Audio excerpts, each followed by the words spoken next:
ایک زخمی کو جب ایک ہیلی کاپٹر لے کر اڑا تو اچانک اس کے منہ سے آواز نکلی کہ میری ٹانگ تو نیچے ہی رہ گئی ہے۔ قریب ہی نہر تھی، وہاں سے میں نے پانی پینے کی کوشش کی لیکن گندا پانی تھا۔ اگر ہم اس حادثے کی بات کریں تو نبی کائنات کی حدیث مبارکہ میرے سامنے ہے۔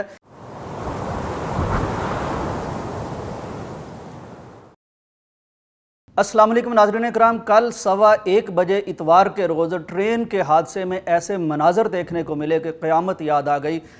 ایک زخمی کو جب ایک ہیلی کاپٹر لے کر اڑا تو اچانک اس کے منہ سے آواز نکلی کہ میری ٹانگ تو نیچے ہی رہ گئی ہے اور میری والدہ بھی نیچے رہ گئی ہے۔ ٹانگ اس کی نکالی نہیں جا سکی، والدہ بیچاری وفات پا چکی تھی۔ اچانک یہ حادثہ ایک ایسے وقت میں پیش آیا جب کسی کو کوئی سنبھلنے کا موقع نہ ملا۔ ایک بچ جانے والے شخص بتاتے ہیں کہ اچانک دھچکا لگا اور میں ٹرین سے باہر گر گیا، لڑکیاں کھاتا چلا گیا اور شدید مجھے چوٹیں آئیں، لیکن شکر ہے میں بچ گیا۔ قریب ہی نہر تھی، وہاں سے میں نے پانی پینے کی کوشش کی لیکن گندا پانی تھا۔ بہرحال وہی پانی میں نے جب چیخنے چلانے والوں کو تڑپتے اور ترستے دیکھا تو ہاتھوں میں پانی لے کے میں ان کو پلاتا رہا۔ ایک شخص بتاتے ہیں کہ میرے بیوی اور بچے سو رہے تھے کہ اچانک یہ حادثہ پیش آ گیا۔ میں بھی زخمی ہو گیا لیکن اپنے زخموں کی بجائے میں اپنے بیوی بچوں کی طرف لپکا تو ان کو نکالنا میرے لیے اتنا مشکل ہو گیا اور مجھے اپنی بے بسی پر رونا آ گیا کہ میں کیسی کیفیت میں ہوں۔ 30 کے قریب افراد جو ہیں وہ بتایا جاتا ہے کہ اللہ کے حضور حاضر ہو گئے اور 80 سے زیادہ، ہو سکتا ہے تعداد اس سے زیادہ بھی ہو، اور جو بچ گئے ہیں بیچارے وہ زندگی بھر کے لیے کوئی نہ کوئی معذوری ساتھ لے کے چلے گئے ہیں۔ ایک طرف وہاں یہ مناظر تھے، ڈرائیور کا کہنا ہے کہ رفتار جو تھی ٹرین کی وہ 50 کلومیٹر فی گھنٹہ تھی اور اس ٹریک پر رفتار 105 کلومیٹر فی گھنٹہ ہمیں الاؤڈ ہوتی ہے۔ ٹریک بھی ٹھیک تھا، اچانک حادثہ ہو گیا، معلوم نہیں کس طرح ہوا۔ میں جب ڈرائیور کی بات سن رہا تھا تو مجھے یاد آیا کہ ہمارے ہاں رواج یہ ہے کہ ہم کبھی اپنی کسی غلطی کا اعتراف نہیں کرتے۔ ہماری جتنی بھی انکوائریز ہوتی ہیں ان میں کبھی کوئی رزلٹ ہمارے سامنے نہیں آتا۔ اگر ٹریک بھی ٹھیک تھا، اگر ٹرین بھی ٹھیک تھی، اگر ڈرائیور بھی ٹھیک رفتار سے لے جا رہا تھا تو پھر کیا خلائی مخلوق یہاں آ گئی تھی جس کی وجہ سے حادثہ ہوا۔ جہاں ناظرین ایک طرف یہ منظر تھا کہ وہاں قیامت یاد آتی تھی، وہیں یہ بھی دیکھا کہ ایک شخص بتاتا ہے کہ میں جب انتہائی بے بسی میں اپنوں کے پاس بیٹھا تھا اور اتنے نیچے پھنسے ہوئے تھے میرے عزیز و اقربا کہ میں نکال نہیں سکتا تھا، اچانک میرے کندھے پر ایک ہاتھ آیا، انہوں نے کہا پیچھے ہٹیے، ہم انہیں نکال لیں گے۔ بتایا یہ جاتا ہے کہ اگر قریبی علاقوں کے لوگ فرشتے بن کے موقع پر پانی لے کر، کھانا لے کر اور وہ اپنی امدادی کمک لے کر نہ پہنچتے تو حادثے میں کہیں زیادہ لوگ اللہ کے حضور حاضر ہو سکتے تھے۔ لوگ اپنی گاڑیاں لے کے آ گئے، لوگ اپنے موٹر سائیکل لے کر آ گئے، ان پر بٹھا بٹھا کر وہ نواب شاہ میں قریبی ہاسپٹل میں لوگوں کو لے گئے۔ ناظرین اکرام، سوال اٹھتا ہے کہ اس طرح کے حادثات میں جب کوئی موت ہو جاتی ہے، جب ہم اپنے پیاروں کو اس طرح سے بے بسی سے مرتے ہوئے دیکھتے ہیں تو ان کے اس انجام کے حوالے سے اسلامی تعلیمات میں ہمیں کیا حکم ملتا ہے؟ ایک تو دل درد سے بھرے ہوتے ہیں، اس طرح کی فوٹیجز سامنے آتی ہیں کہ انسان ان کو دیکھ نہیں سکتا، خون میں لت پت لاشیں، کٹے پھٹے لاشیں اور بے بسی میں یعنی مبتلا انسان اور مسلمان، اور دوسری طرف ان کی ظاہر ہے ہم سوچتے ہیں کہ اس موت کا اسلامک حوالے سے ان کا انجام کیا ہوگا۔ رسول مکرم صلی اللہ علیہ وسلم کی کئی ایسی احادیث ہیں جن میں ایسے مواقع پر مرنے والوں کے لیے بہت شاندار بشارتیں دی گئی ہیں۔ ایک حدیث میں آتا ہے کہ رسول مکرم صلی اللہ علیہ وسلم نے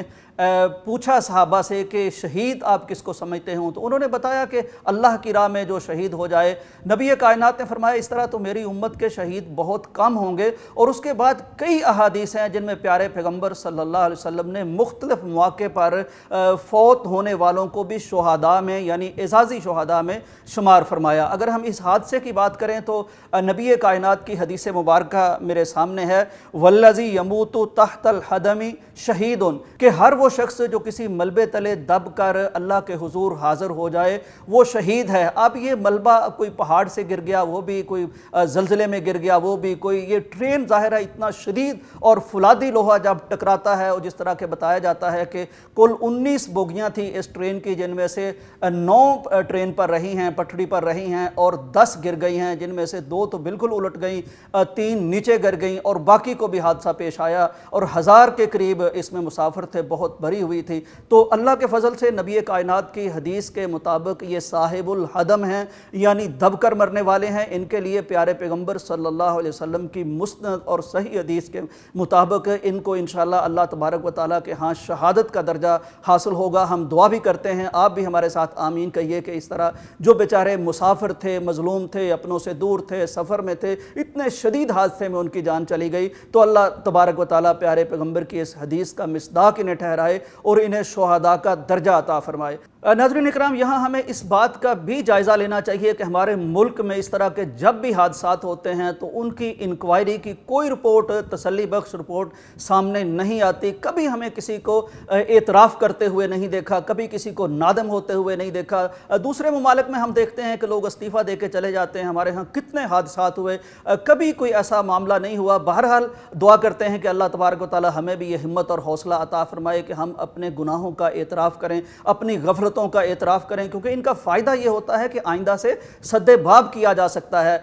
دوسری طرف میں خواجہ سعد رفیق صاحب کو سن رہا تھا، انہوں نے قدر معقول بات کرتے ہوئے بتایا کہ ہو سکتا ہے یہ تقریب کاری ہو سکتا ہے کوئی ٹیکنیکل فالٹ ہو۔ انہوں نے بہرحال یہ اعتراف ضرور کیا کہ ہمارے پاس وسائل کی جو کمی ہے، مینٹیننس کا بڑا معاملہ ہے، جس کی وجہ سے اس طرح کے نتائج بھگتنے پڑتے ہیں ہمیں۔ اس کا مطلب ہے کہ ہمارے کچھ خامیاں ضرور ہیں، اور خاص طور پر پچھلے ایک دور میں جس طرح بہت زیادہ ٹرین چلائی گئیں اور جس طرح کے معاملات کیے گئے، انہوں نے بھی ریلوے کو بہت نقصان پہنچایا۔ خواجہ سعد رفیق کا کہنا یہ تھا کہ عنقریب اکتوبر میں چین کے ساتھ ML1 کا ہم جو ایگریمنٹ کرنے جا رہے ہیں، اگر سیاسی حکومت تسلسل کے ساتھ کام کرتی رہی تو اگلے 4-5 سالوں میں ہم ایک معیاری اور دنیا کے معیار کی ٹرین پاکستان کو دے سکیں گے۔ دعا کرتے ہیں کہ اللہ تبارک و تعالی ہمیں اہل لوگوں کو بھرتی کرنے کی محکمہ میں توفیق عطا فرمائے اور اپنی ڈیوٹی بھرپور طریقے سے ادا کرنے کی توفیق عطا فرمائے، اور اپنی غفلتوں کو ماننے کا اللہ ہمیں حوصلہ بھی عطا فرمائے، اور جو ہمارے پیارے وطن کے بیچارے مسافر اس سفر میں اللہ کے حضور حاضر ہو گئے، اللہ تبارک و تعالی ان کو شہادت کا مقام مرتبہ عطا فرمائے۔ انشاءاللہ وہ شہید ہیں، اور اللہ تعالیٰ ان کے لواحقین کو صبر جمیل عطا فرمائے، اور اللہ تعالیٰ ہمیں توفیق عطا فرمائے کہ اگست کے اس مہینے میں جس میں ہم نے پاکستان بنایا تھا، ہم اس پاکستان کو آگے بڑھانے میں اور دنیا کے معیار کے مطابق اپنے ریلوے کو بنانے کی ہمت اور حوصلہ کر سکیں۔ اجازت دیجیے، اللہ حافظ۔